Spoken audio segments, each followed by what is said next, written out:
Can we define abuse? I don't want to take for granted that people know. Any form where there is a use of something in a way that is out of balance, out of order, causing damage, causing pain, causing trauma is abuse. If abuse is present, it's not a sacred space. So therefore, it's not Ifa. Ifa is balance. Ifa is love. But we have a number of people who have said that they have experienced some form of emotional, verbal, sometimes sexual, right? Sexual coercion or abuse within their spiritual settings. Yeah. The only conversation I have with Ifa on abuse is how it heals it. And Ifa may be the only thing, if you truly follow the premises of it, that can heal it. That's right. Well, then we're in the right place. Right? Then we're in the right place. The following episode contains discussions of abuse, including emotional, physical, and spiritual harm. These topics may be difficult or triggering for some listeners and viewers. Please take care of yourself. If you need to pause, step away, or seek support, we encourage you to do so. Listener and viewer discretion is advised.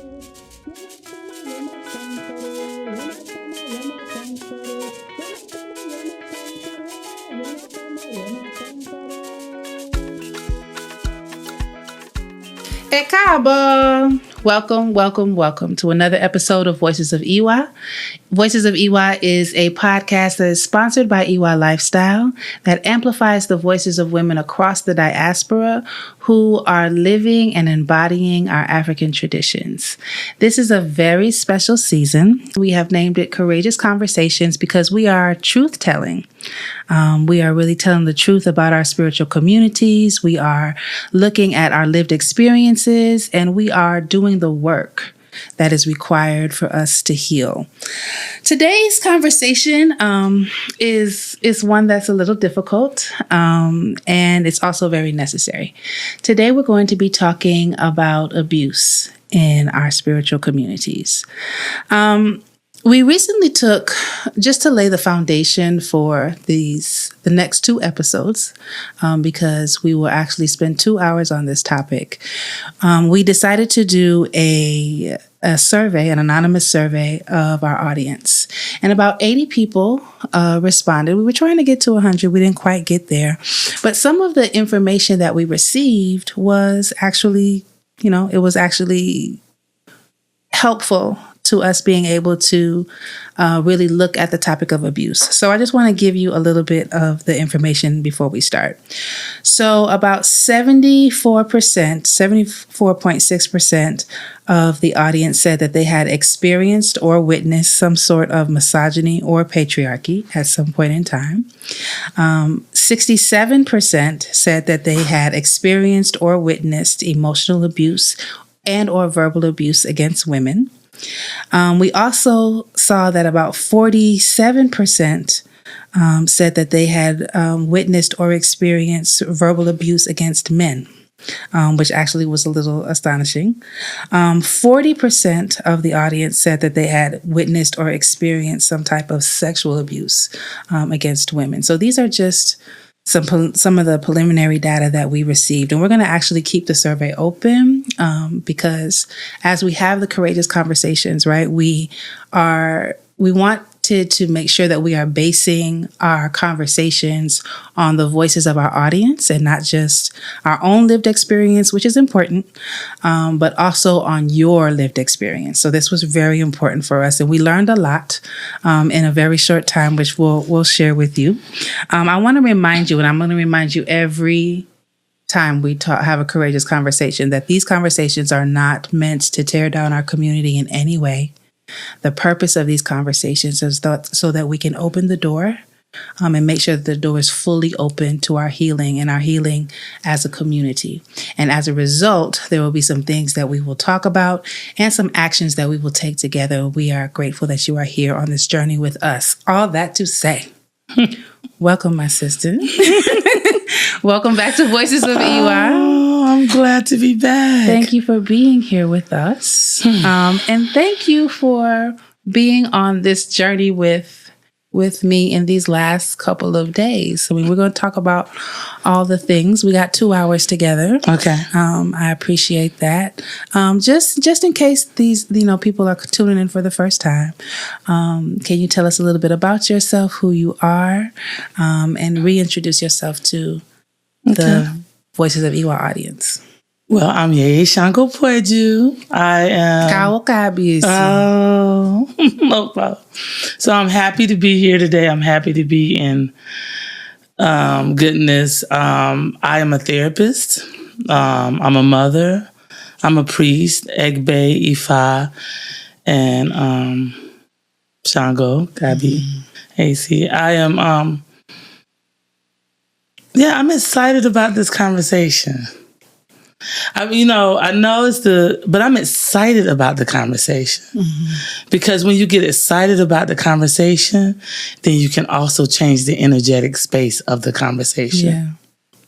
Yeah. What's interesting is that initially I wasn't excited about the conversation, right? Initially I was just like, I think I told y'all I had went to Arshun and I'm like, help me.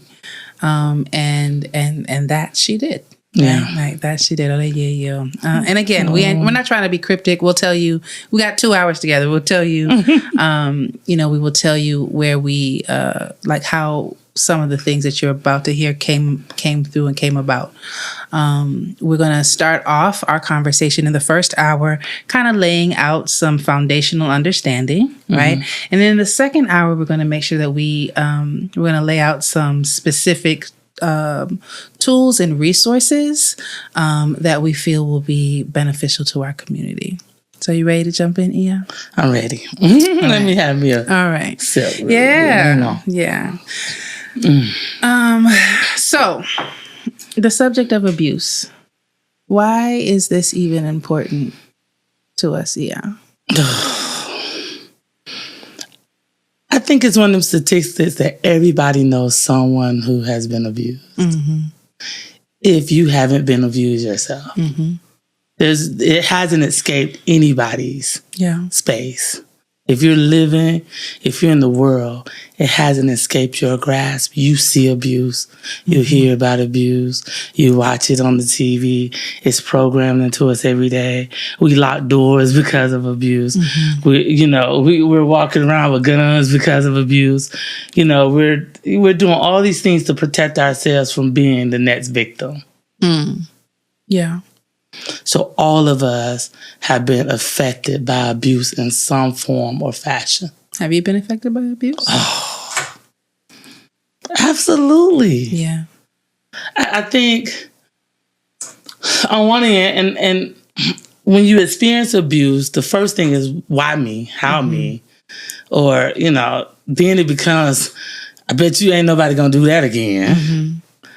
And then it becomes more like, if you get an opportunity to, you can move to a space of, so what was I supposed to get from that? What parts of me should grow?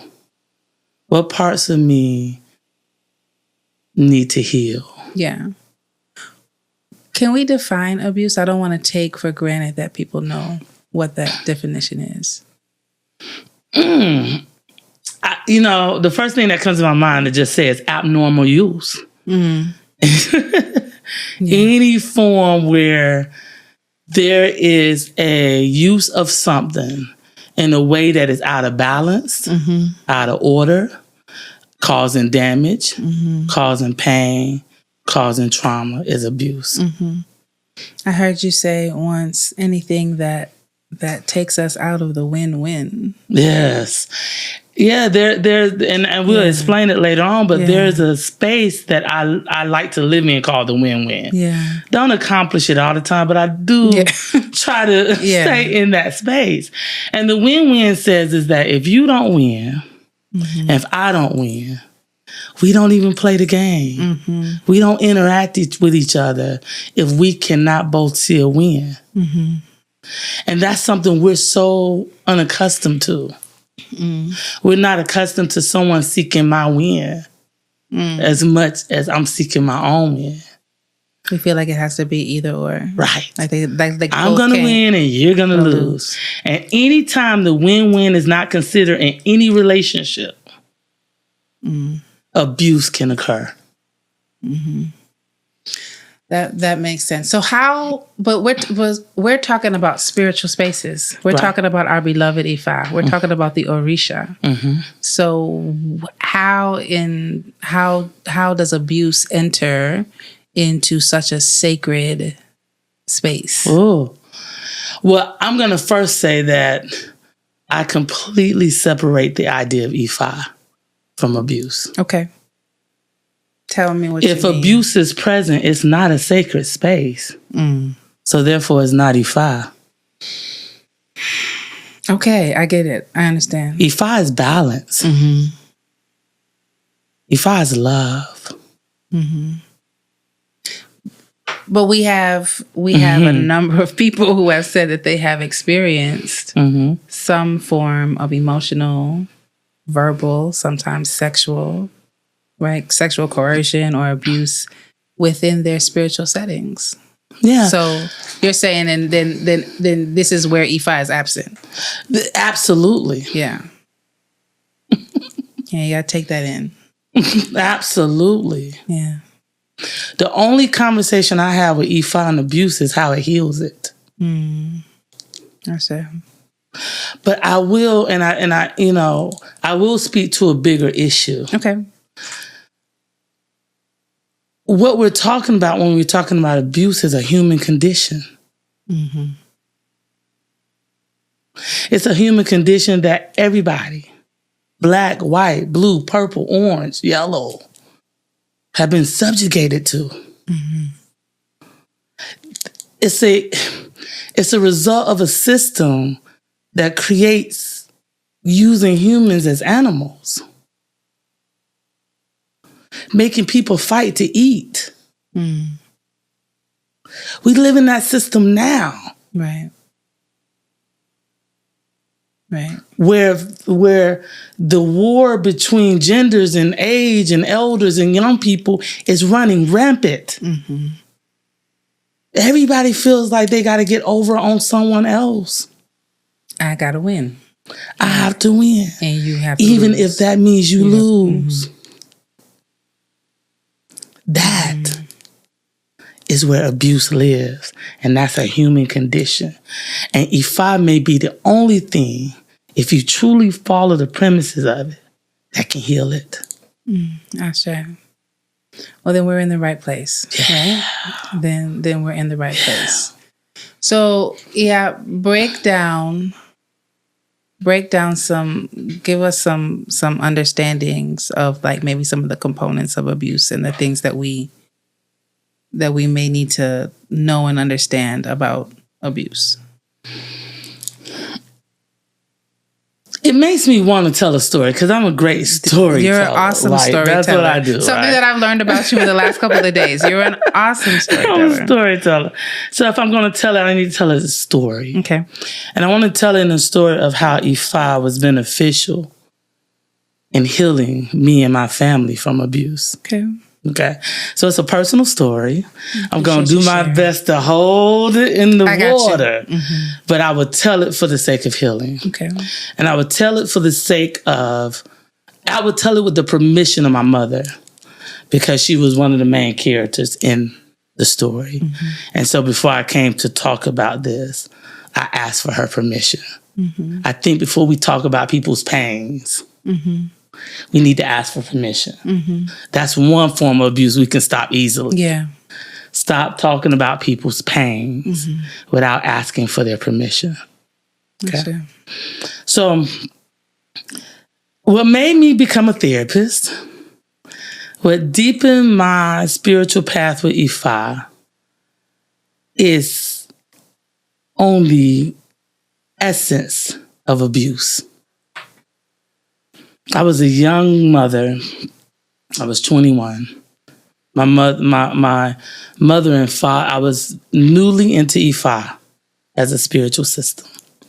My mother and father had came to a couple bembe's. They were beginning to lean towards like, oh, this may be an interesting culture to be a part of. We was a little afraid at first, but we here. My mama said I wasn't afraid. I just wanted to see what was going on. Make sure my baby wasn't a part of no cult. Right. You know, that's how that's how my mama, I just wanted to make sure my baby wasn't a part of no cult. So they came and we did a goon party, and it was a very healing space, even for my mother and for my father. But my father began to have mental breakdowns. We didn't know that's what that was because as Black families, we didn't get therapy. Right. Ifa saw it and said, something is working to take you out of this world. There are things we need to do. If I can put you on the plane to Africa today, I'll put you on the plane to Africa. That was what was told to my father. Okay. But there were so many things that blocked him, so many different choices that was able to be made. So he didn't make the choice. My mother had a reading because she was ready to leave him. He had become more violent. And Ifa said, okay, but when you leave, wherever you go and whatever you do, you follow your first mind. Ori. Follow your Ori. Thanks for pointing that out in these stories. So she did. She went on. She moved out. My daddy became more and more erratic. More and more. You know, he called me and he was crying and I don't know what to do. And I said, okay, Daddy, just calm down. I got you. But my spirit said, ooh, something is brewing. So I went to Ifa. Ifa was like, yeah, I can see death here. Right. So we began the process of doing whatever necessary for my mom and dad.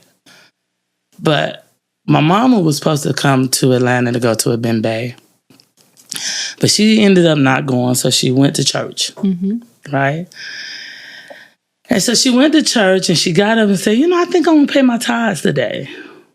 So she got up to go to the car. And her first mind said, do not go out there because he's out there. And she said, oh, God, you got him? You got him?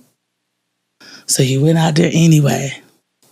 She said, I even stopped and looked just to make sure. And when she got to her car, got her checkbook and turned around, he was behind her. And he picked her up and kidnapped her and put her in the car. For whatever reason, his brother was in the back seat. And he was preventing my father from getting to the guns to shoot my mom that day. They got on the road, but my dad had to stop for gas. So he wouldn't let my mom out the car. So he let my uncle out. My uncle got out the car and went in and said, somebody call the police. That had to be a hard day to have to call the police on your brother. Yeah. Call the police. We in trouble. So he got back in the car. He could have stayed out the car. He got back in the car. They got on a high-speed chase from the police. The road ended. And if you know anything about this culture, you understand they shoot. The road ended. And he ran into a big old grandma old oak tree. Looked like they may have been doing spiritual work on that tree for a long time. And he ran into that tree. My mom stopped breathing at the scene. My father went into a coma. Meanwhile, I'm in Atlanta feeling everything. They finally called me and said, okay, this is where it is. Your mother is in this hospital. Your father is in this hospital. So I go down to see my mother. The Baba Laos was up all night, all day, chanting, doing the spiritual work, making the way. When I saw my mother, Her face was flat. Blood was rolling out of her face. I had to defend her room so that nobody would come in there and say anything negative. Things like, well, I wonder why he did this to you. That ain't gonna heal her. Right. Oh, I knew he was that. That ain't gonna heal her. So I found myself defending her room as the Babalawos worked to save my mama. The doctors kept telling me all types of bad reports. I don't know. Her organs may be really messed up. I don't know how she gonna make it out of here. My Babalawo said, don't worry. You're gonna be okay. So, what ended up happening was they came back one day and said, you know what? None of her organs are messed up. Oh, sure. We're going to be able to recover fully. And my mama recovered. Meanwhile, as the Babalawos were doing their work, they looked at me and said, I wasn't an Iya then. They said, Ogunleshi, we have to work on your father. You mean the man that almost killed my mother? Ogunleshi, you have to forgive him. Wait. Who, this? That in his selfishness wanted to take my mother. The Babalawo said, it is necessary, not just for you.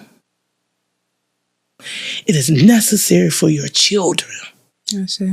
You must find a way to forgive your father.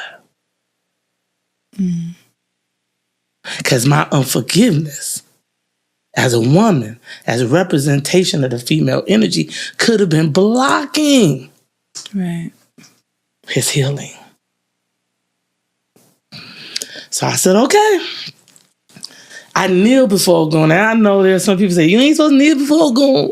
And then some, I don't know. All I knew in my young age of doing Ifa is that if I was going to remove this pain from my heart, I needed help.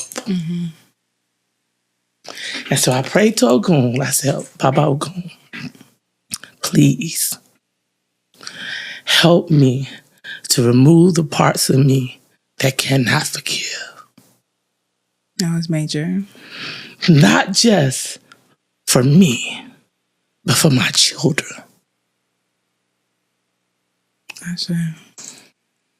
I rose up. I went down to the hospital. He was still in a coma. I went and saw him. Well, before I had went and saw him, but I was like, F you, I hope you die. In his ear. I was real. Yeah. But Ifa told me not to do that. So I went back. And then I began to nurse him back to health. And in doing so, we lost contact for a while. He ended up going to live with the woman that he had been cheating on the whole time. And I had not talked to him, and I was a daddy's girl. Like, I love my daddy. Still surrounded by Babalawos and Iyanifas who said, girl, we gotta work this thing of forgiveness because it took a while. It wasn't overnight. Forgiveness was layers. Yeah. It's layers to forgiveness. And so finally I got a call one day. Because we had been hearing things like, oh, he's doing well. He's jumping around. He's happy. Because Ifa even protected him from going to prison. He's doing well. He's living the best life. And I get a call one day. So I need you to come to the hospital because your father is here. I had not talked to him. I went to the hospital. And meeting him at the hospital, he had cut himself. He had tried to commit suicide. He looked at me and had Parkinson, I realized he was in prison in his own body. Mm-hmm. To end his life, he came to be with me. I changed his diaper. I watched my mother come cook a meal for him. Mm. Sit at the table and feed it to him.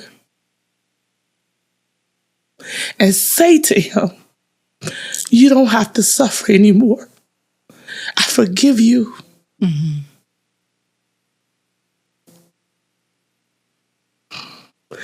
Where me and my daughter saw the power of forgiveness, I've never seen somebody forgive. This is why my mother is a blessed woman. Ashe. And you're saying this is how you got into the work that... This is how I got into the work. Wow. Because to be abused or to be an abuser makes you not healthy. Say that again. To be an abused or to be an abuser, right? Both situations is the same level of unhealthiness. Ashe.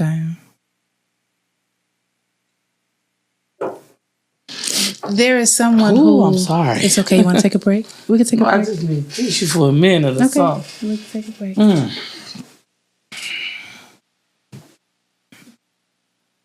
I know y'all gonna cut this out. No. Yeah, we'll cut it out. Oh, that was it. Oh, that was good. It was. That's how you want to open up? Honest. It was a level of, and also will disarm. Yeah. I know. Sometimes that's what vulnerability do. Yeah. It's vulnerability disarm. Now we can. Okay. So, yeah, I want to appreciate you for your courage in sharing that story and letting us into the depth of this work for you. Yes. Right? Because you're saying that it was this situation that actually opened up the path for you to do this type of work, to do this type of healing work. And to see yourself and know that a part of your path is that of a healer. Yes. Something you just said, and I'd like you to explain a little bit more, because you said both the abused and the abuser, right, carry what I heard or what I felt is like they carry a particular energy. Yeah, because it's on the same level. It's the same energetic path. Okay. I cannot be a victim without a victor. And I cannot be a victor without a victim. They need each other. And so the only way for true healing to come is that we got to move from that energetic space. But we're programmed, our whole culture lives in that space. It lives in the space of victim, victor, passive. Tell me what you mean by those. Victim. Everything about me is because something else happened to me. Someone else is the cause for that. I have no authority over my life. And I have no capacity to get ahead or to make my way forward because of what someone else has done to me.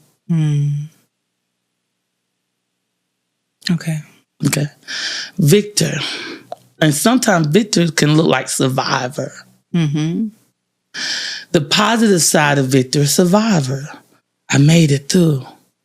I got to the other side. You know, I'm not that anymore. I'm standing for my rights. And now nobody's gone. And nobody's. And then now try it. Yeah. Because you're going to lose. See. Right. Absolutely. Right?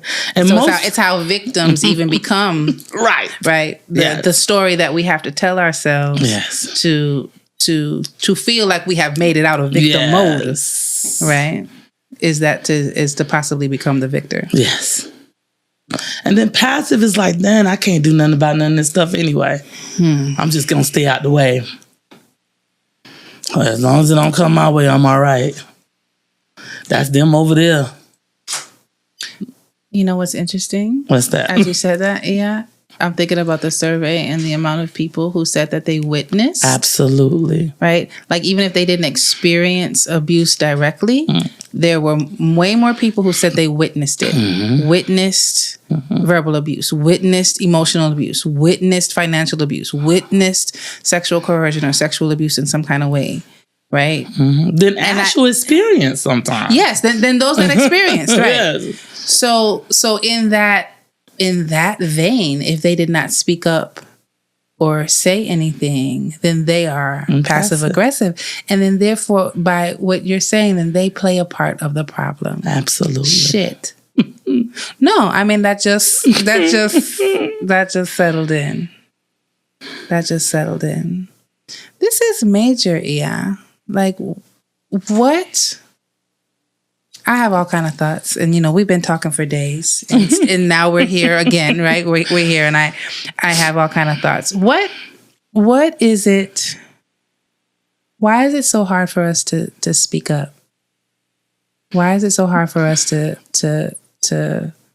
when we see harm or when we experience harm, right? You have 75% of women who said that I've experienced or witnessed or both some form of misogyny or patriarchy within our system. Why is it so difficult for us to speak up?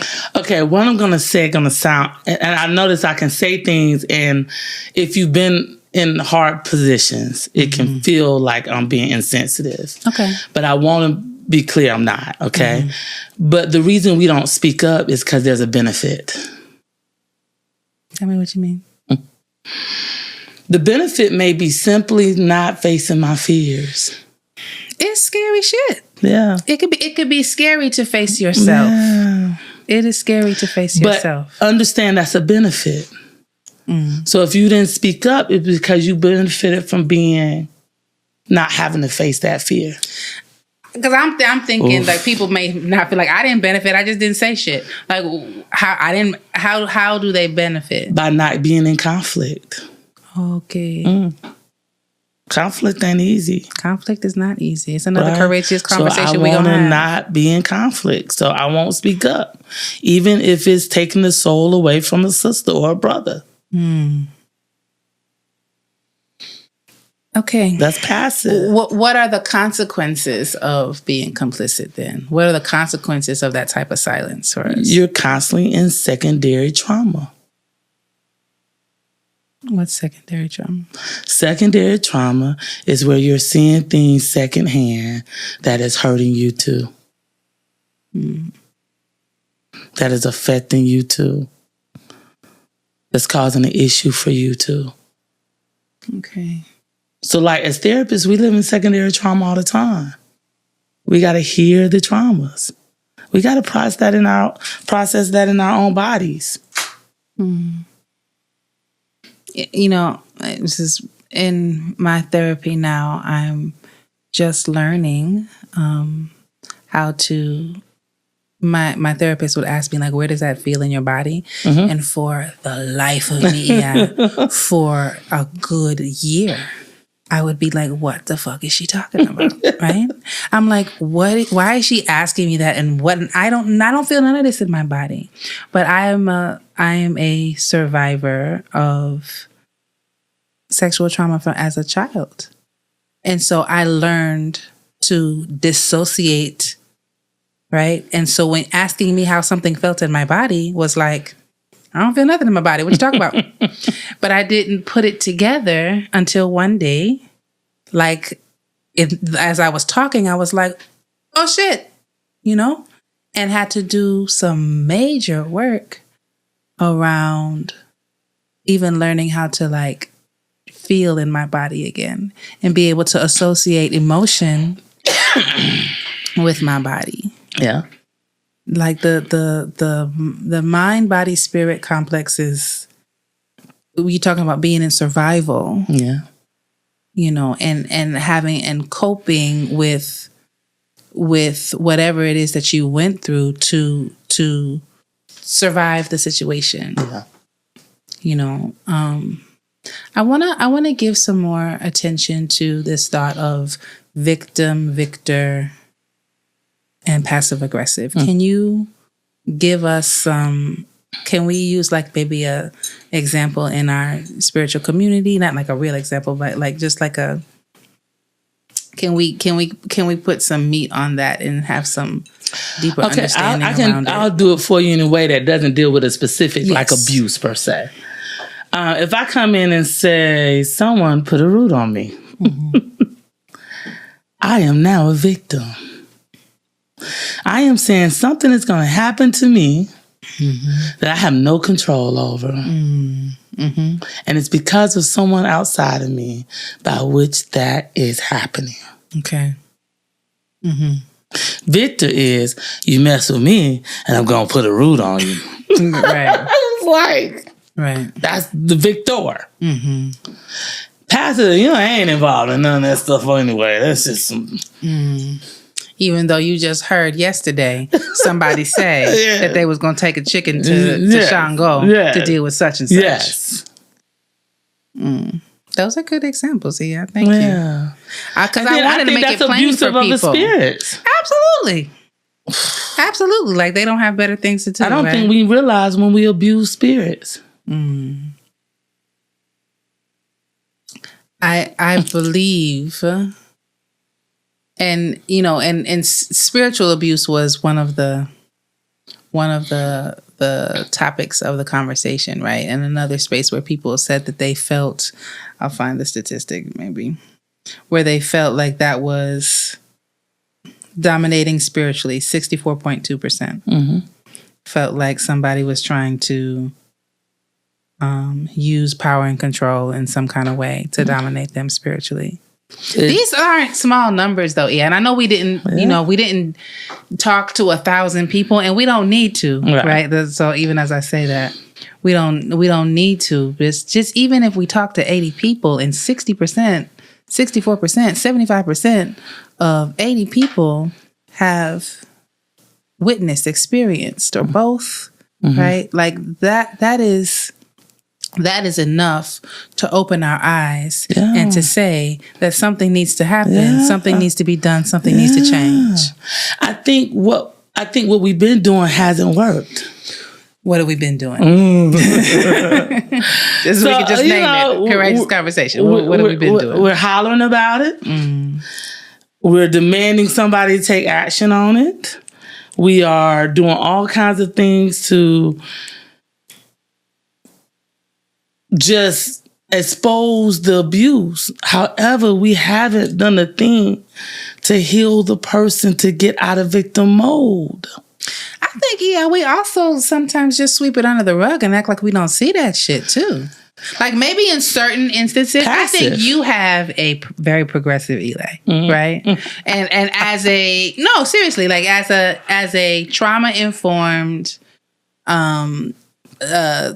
therapist, right? Like you live this life, and so you are intentional about how you approach our traditions. You speak all the time also about decolonizing our minds, and how important that is to us understanding more about who we are and where we are in this process, and you approach the traditions in that way. A lot of us don't have that understanding, that knowledge, that background. And so this is how we can see something, experience it, know damn well what it is, and just say, well, it ain't my business. Or, it ain't happening directly to me. Or even when it is happening directly to you, you make excuses for it. Can I give it from another version? Absolutely. Maybe we're not sweeping under the rug. Okay. Maybe we don't know what to do. That's a good point. And see, that's moving from the passive version of seeing that same situation to a reconciliation of that same situation. It's like we looked at people's actions and we put the idea that we sweep it under the rug. Mm-hmm. That's one perspective that lives in that destructive narrative. Yeah. But there's another perspective we can come from. And looking at the same thing and said, maybe we just don't know what we need to do next. That's a good point. Ifa tells me not to be harsh all the time. And I want to work on that. And now I understand, because I think there are there can be people who do not recognize some things as abusive, right? Like maybe this is how you grew up. This is, I remember somebody, I worshiped with this person, and she would say, like, this is just how we talk. Mm-hmm. This is how I talk. Right. But she would, like, cuss words would fly, and and you would just be like, if you weren't used to that, right? Like, that wasn't normal for me. Mm-hmm. I understood it was normal for her, mm-hmm. but like, coming from where I came from, I was like, this ain't normal for me. That's not how I talk to my children. That's not how I talk in front of the shrine. Like, that's not normal for me. Right. And our ability to have something that you sharing your story. Yes. Your very powerful story. You basically said, I heard you say that you had grace for the person who harmed you and your mother, who tried to take your mother's life, your father, and you found grace to still be with him and help him and assist him. And your mother found grace to be able to help him and be with him and assist him in his final days. How? Where? Because the level of... I remember... I'll tell my own story right quick. When my childhood abuser, came to me and said, well, if I did something... It was at a funeral. He was like, if I did something, I'm sorry. The level, I wanted to kill him. I've never, and I mean that. I hate admitting that. I never felt like that in my life. Never. And if I had a weapon in my hand for him to say it like that, he said, if I did something, right? And I was like, I walked down the street. I called about my Babalawo at the time. And I was like, what does Ifa say on revenge? Yeah. Right? Because I said, because I feel vengeful in this moment. And if this cat comes to my door, I might stab him. And I might actually be completely okay with it. Yeah. Right? We had a whole conversation about Iwa Pele and gentle character. And it was a whole conversation, right? And I decided not to stab him. But I still don't know if I have the level of grace, like what you're saying. Like, you were willing to, I mean, that was your father, but willing to help and like, where does that come from? Well, first of all, I think it started with Ifa for me.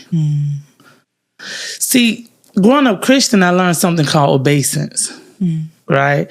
So when I came to Ifa, obeisance was something that just came with me. So when Ifa said, okay, you got to forgive. Well, forgiveness ain't necessarily a bad thing. I ain't never heard anybody say, well, I forgave and I'm worse off. I haven't heard that either. I never heard anybody say, I forgave him and, my life got worse. If anything, I've heard I forgave and my life got better. So for Ifa be calling me for forgiveness, and I've never heard of forgiveness being a negative thing, then why can't I sit in obeisance of my spiritual journey? And that's what made me make that decision. I'm very I whoop my own butt sometimes, because it's like, who are you? Because this life you're creating is completely about the choices you make. Yeah. I am like, ooh, anti-victim for me, because it always leaves me in a place of harm. Something you said again, we've had several conversations this week. One of the things you said was that you didn't, you were like, I don't want to give all this energy to the perpetrator. No. And when you said it to me, I was like, wow, right? Because that is what we do, right? It's easy to do, right? Again, you did this to me. right? You should be punished because you did this to me. You know, fuck you because you did this to me, right? And what I was getting from our conversation is you were really saying how that keeps us in victim mode. Yes. And that it's like you never leave it as long as that is the energy that you're carrying. Yeah. It's a cycle. It's a vicious cycle, and we've learned to live in that cycle, and we think there's no other way to be other than that way. And I'm saying there's other choices. Like what? There's reconciliation. There is setting the goals of who you are in spite of, or maybe even because of. I'm who I am because of one of the worst pains in my life. I'm sitting here as a healer. I was going to be a businesswoman. You still are. I still am, but that was going to be the focus. So to have me some heels on, walk up in this one, my little skirt and blazer on.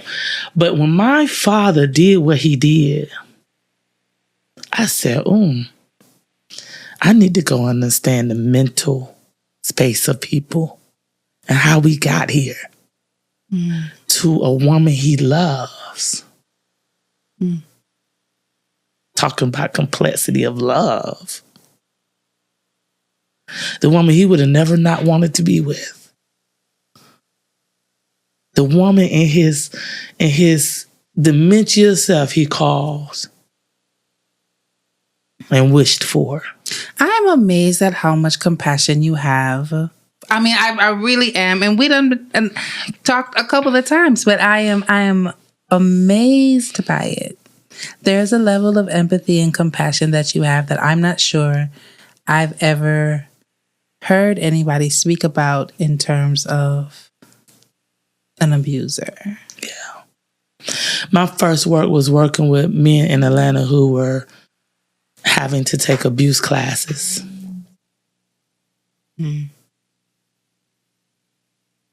Because if we don't heal them too, because they're our sons too, and our daughters now, because now that thing is flipping. Absolutely.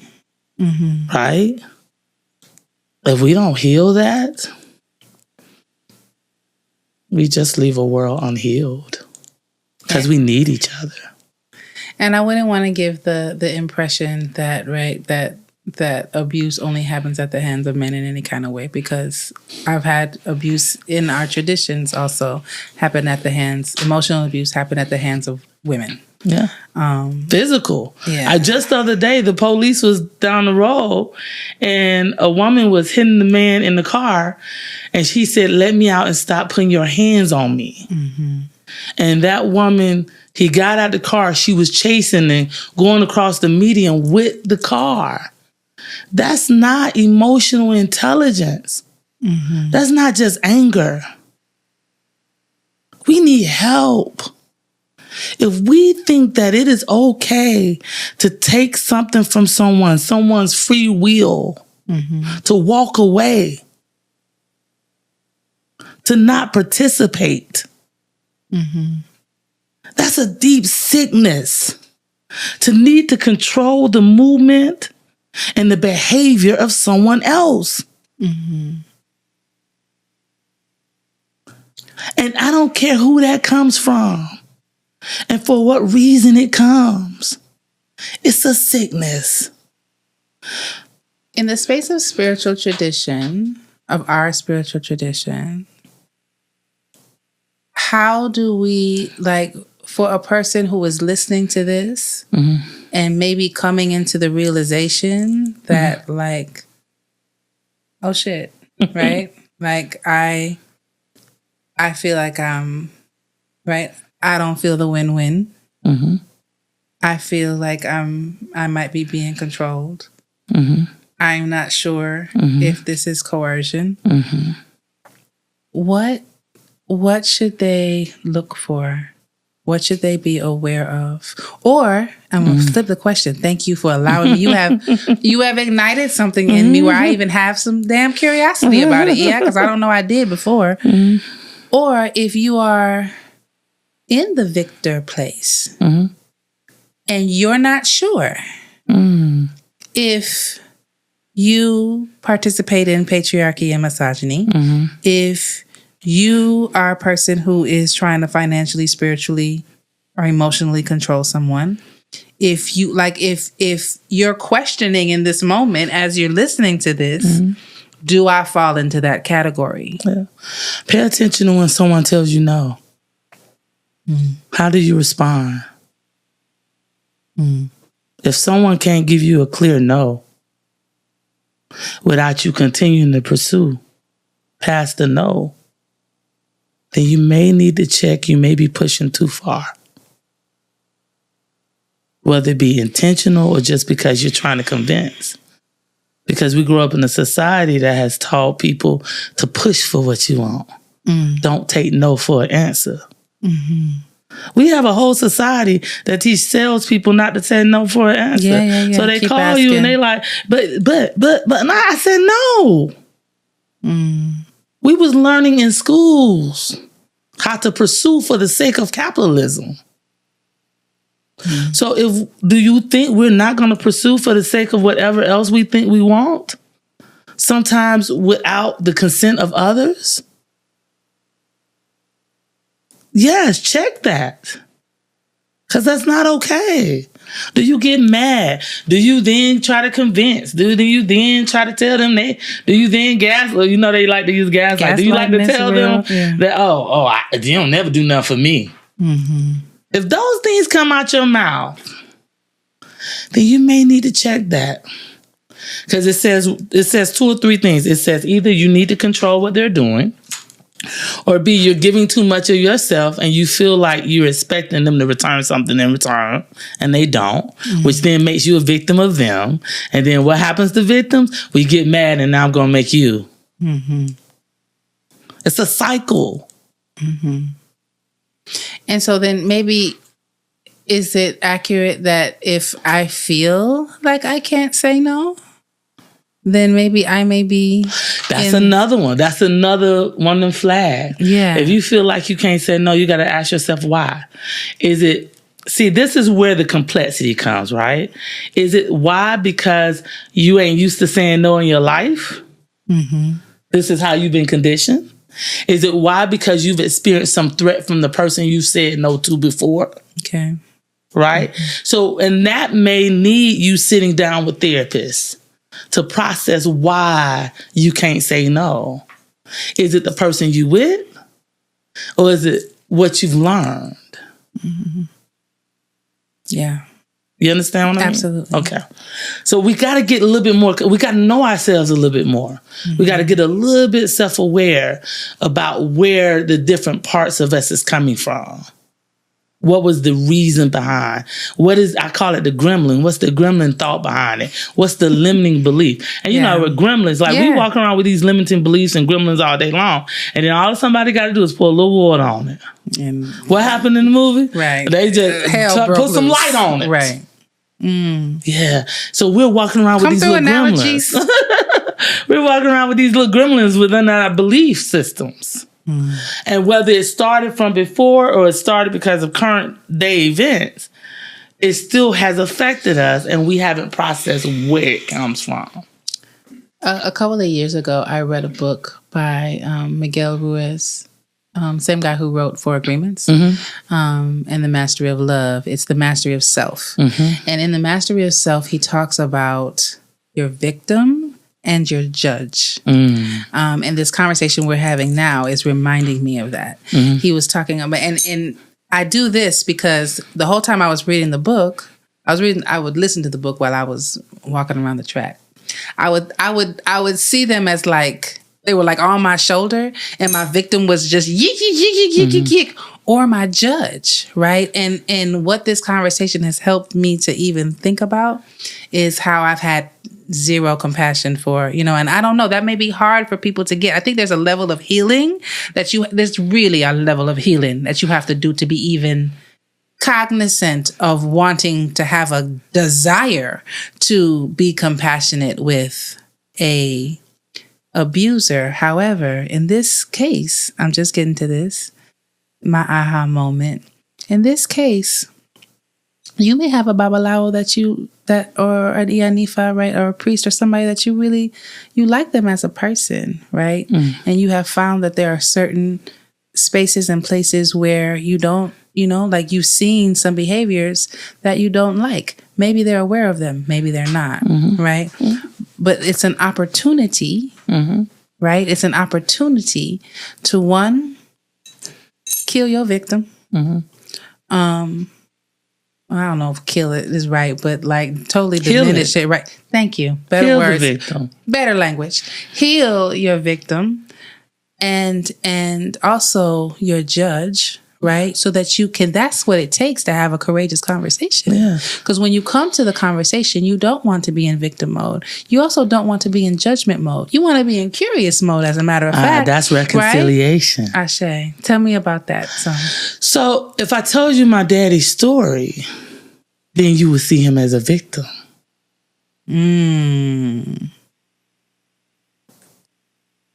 See. What happens is that when we get hurt by someone, the only hurt we're going to ever see really is our own. Because that's what we experience. But it doesn't, hurt don't come from nowhere. It ain't an energy from outer space. Right. It was past. It's an energy just like everything else is energy. Like love is an energy and peace is an energy. Hurt and pain is also an energy. Ashe. And it passes from person to person. Ashe. And also what you're saying, Iya, what it does is it leaves the room, the space. Reconciliation leaves the room and the space for hurt to have existed at one point in time and for us to still be in community with one another. Yeah. And mean it. Yeah. Yeah. Like it leaves the door open for you to say, for there to actually be hurt to have existed before, but you to actually be able to heal from it, to still remain in community. Yeah. If that be, I also think like there are egregious cases, right? Rape of children, right? Yeah. I think that these are places and spaces where you get the law involved. Yeah. Right. Where sometimes as practitioners I have seen where people are like, I'm gonna do an eba. Yeah. And I'm not saying I love Ifa. Ifa is amazing. And there are spaces and places where you need to call the police. Yeah. Right. I mean, my uncle had to call the police on my father that day. That just had to happen. That was a part of the process. You said you didn't. And how he got there? How you in the story? You said how my uncle was in there, and I thought you did that. We did that ball. It's the sacrifices done. Yes. And he suffered too. I mean, he went in to the hospital too, hurt just like they were. That was ultimate sacrifice. Yeah. That he would stand by his brother and not let him commit something that he could have never recovered from. Sometimes we got to stand by the people we love and make sure they don't commit something they can't recover from by telling them, by being honest to them, not shaming them. Shame ain't never been backed by love. But if I come to you and say, I stood in the courtroom with my mother on her side, ready to see my father go to prison. I stood in courtrooms with other women in community. That's my history. It's a part of your purpose, I think. It's a part of my purpose. However, I still stood in the healing space for the other person too. Because my love don't shift. That's major, yeah. And if I'm not healed enough to do it, I still wish it upon them. Yeah, I don't know Again, this is radical. You know, when I got divorced the first time, my therapist, I hate when I say that. I've only been divorced once. But when I got divorced, my therapist made me read a book called Radical Forgiveness. Yeah. And I struggled. I still struggle with forgiveness, to be honest, right? Especially when I feel harmed. I may do the passive aggressive thing, right? Like, I ain't gonna get that shit no energy. But to do the work around, like, or I might hug you. I may hug you just to prove to myself, that I'm not holding, because I don't want to hold malice. I feel very strongly that holding malice turns into tumors and things and sicknesses in your body. So I don't want to do that. I also recognized that I have a way of pushing things down so that they don't rise to the top immediately, which is why I process things slower. Like, I will know that I'm experiencing something. I'm having an emotional reaction. I don't want to cry in front of people. I don't want to do this, right? Because people be all in your business. But I will take a moment, right? And I'll be like, I'm still processing something. I'm working through something. Just give me a minute. But it's powerful to get to that space of forgiveness for yourself. It took me years. Yeah. And it took a lot of Ifa. That's right. Because the way we've been programmed, that is not even on the table. And also, it took self-awareness on your part, right? To be able to be honest and have a courageous conversation with yourself, right? About how you feel, what you feel, and what it is you want to experience in this life, so that you're not holding on to those things. I come from a line of courageous women.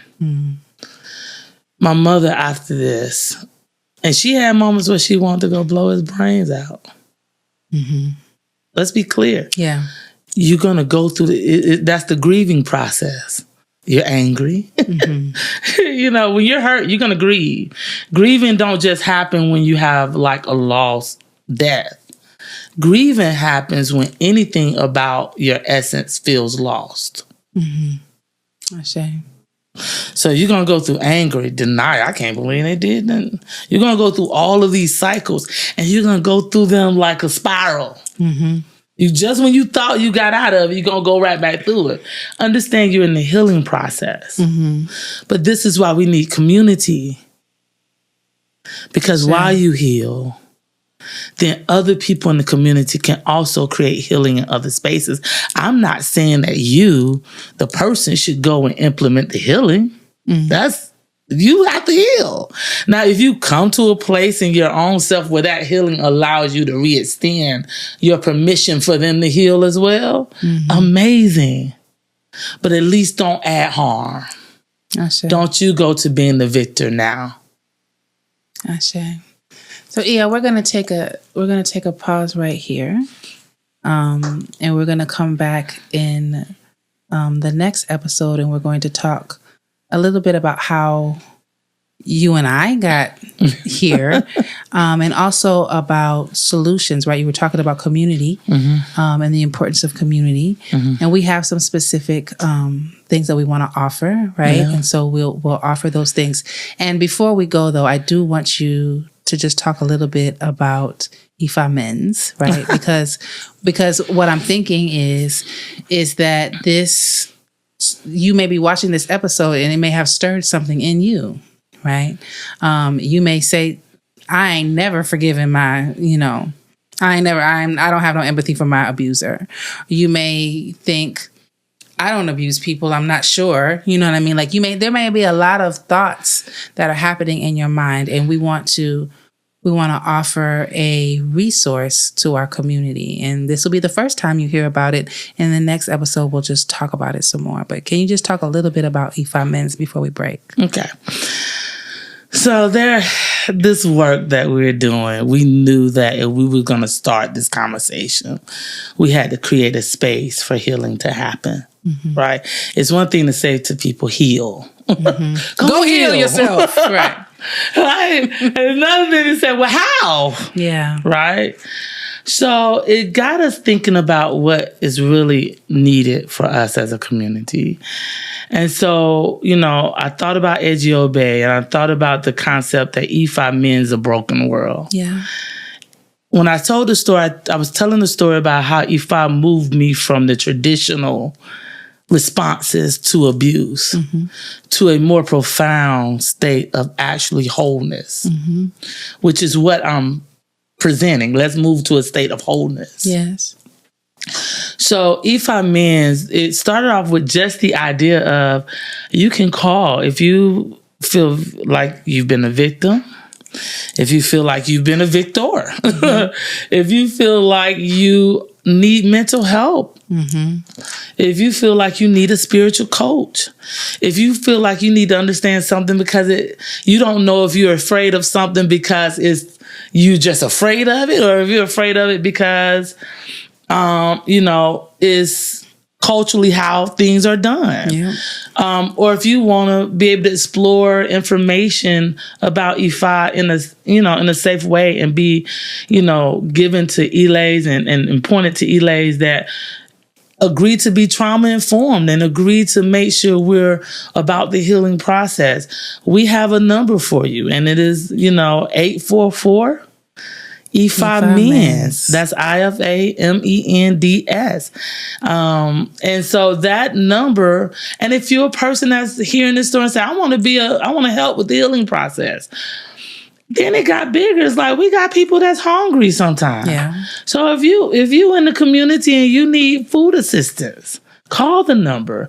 If you're in the community of Ifa and you offer food assistance, call and let us know that you offer. We want to centralize where people can come and get assistance. So we have places all over that are offering all types of services. We got wonderful therapists in our community. We got wonderful spiritual coaches we got wonderful nutritionists in our community. We got people that know how to build. We got insurance agents. We have all types of wonderful resources in our community, but we don't know or have access to all of it. So and it's confidential line. So you're going to be answered by people who are trained in confidentiality. If you need to speak with a therapist, you will have a confidential situation.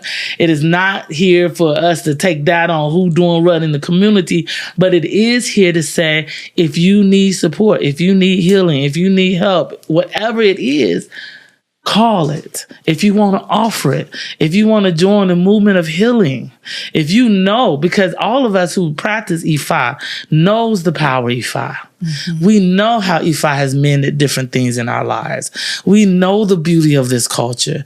It is sad that we're having to deal with things that have been here since the beginning of time for us. We've had to deal with a colonized mindset. We've had to deal with abuse and misuse in our communities and our families for a long time. We done went from the breeding grounds due to enslavement to now. And so now we're trying to heal those things, and we're learning that how we've been healing it hasn't really worked, because it continues to pass to our next generations with a lot of pain and a lot of disconnect. And the way our forefathers came into Ifa, it was for our liberation, and they knew Ifa can work for our liberation. So we got to now also work on the other aspects of us, mentally, emotionally, financially. See, we may have this spiritual system, but we understand that Ori is important. That's it.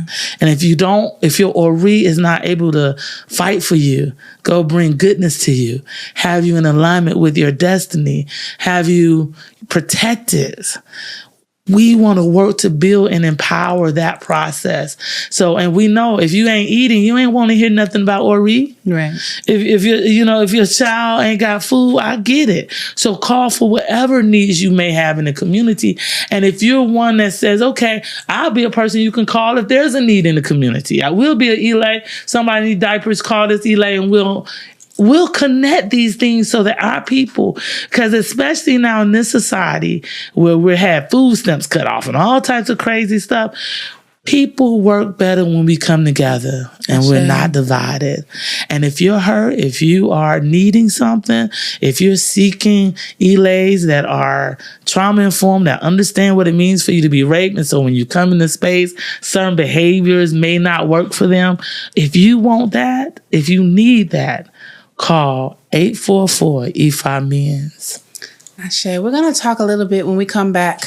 Next week, we'll talk a little bit more about the hotline. Yes. I want to make sure we say this is not a crisis line, right? Please. So if you are in crisis, that's not the number to call. If you're in crisis, call the authorities. And this is a resource. We have built a partnership, right? We're partnering together. We're looking for additional partners. This can truly be a communal resource for us all. We know that our audience is nationwide. We know that our audience is international. So we are allowing the Orisa to see where this goes and opening up in faith, knowing that this can be really transformational for us. And so when we come back, we're going to talk a little bit about some of the things that we've learned in this time. We're going to offer some additional solutions, and we will also talk a little bit more about Ifa Men's and also how you can get involved in a movement that we are building. We will talk to you a little bit more about that. Yeah, you mentioned Ori, right? And in our prayer out, I would love us to pray for our Oris so that as we project this movement and as we put this out into the universe, that our Oris are able to accept, understand truth, and really move in unison to a space of healing.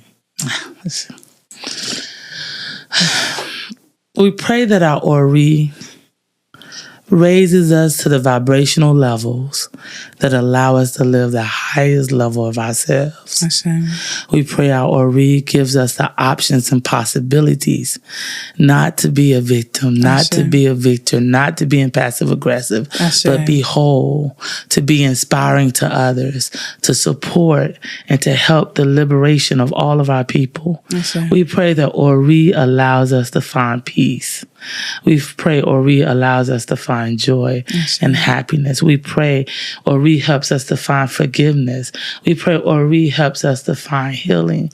We pray that whatever blockages that is blocking us from being Iwa Pele, Omo Lubabe, good and kind individuals, we pray that those things are removed from us. We pray that we truly are able to embrace the fullness and the beauty and the moral standings of Ifa that teaches us Iwa Pele, teaches us gentle character, teaches us to be kind, teaches us to give more love and kindness. Ashe. Ashe, thank you for joining us. Thank you, Iya, for being here with us and being on this journey with us in Courageous Conversations. You stepped it out the gate, right? Second episode, we're hitting the pavement, right? Okay. And you being here with us, we truly appreciate it. Thank you for having me. Absolutely. Thank you for watching with us. If you are in the Real Women Inspire app, you can come on in now. We will have our talk back for part 1. And we will see the rest of you back on Wednesday at 7 p.m. Thank you for joining us. Have a beautiful evening. Odabo.